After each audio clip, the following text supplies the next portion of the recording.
एक लड़का था। उसकी शादी एक सुंदर लड़की से हुई।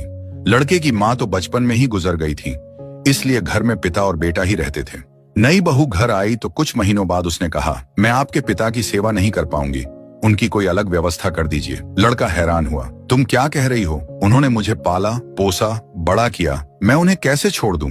समय बीतता गया, 1 साल, फिर 2 साल, फिर भी लड़की जिद पर रही।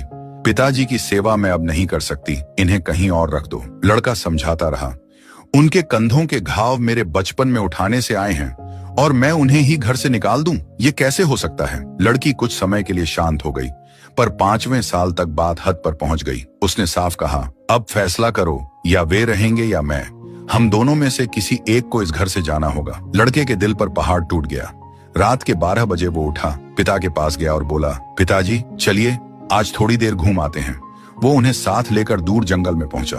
अंधेरी रात, सन्नाटा और भारी मन। बेटा बोला, पिताजी आपका और मेरा साथ शायद यहीं तक था।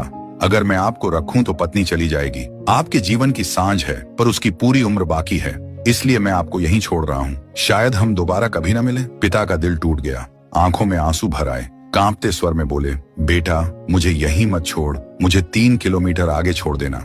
बेटे ने चौंक कर पूछा, क्यों पिताजी? पिता ने भारी सांस लेकर कहा, क्योंकि बेटा मैंने भी 20 साल पहले अपने पिता को इसी जगह छोड़ा था और बेटा पत्थर की तरह वहीं खड़ा रह गया, चुप, निरुत्तर, बिखरा हुआ। निष्कर्ष, जो कर्म हम आज किसी के साथ करते हैं, कल वहीं लौटकर हमारे दरवाजे पर खड़ा मिलता है। माता पिता त्याग नहीं, सम्मान मांगते हैं, क्योंकि उम्र ढलने पर वही हमारी पहचान और दुआ बनते हैं।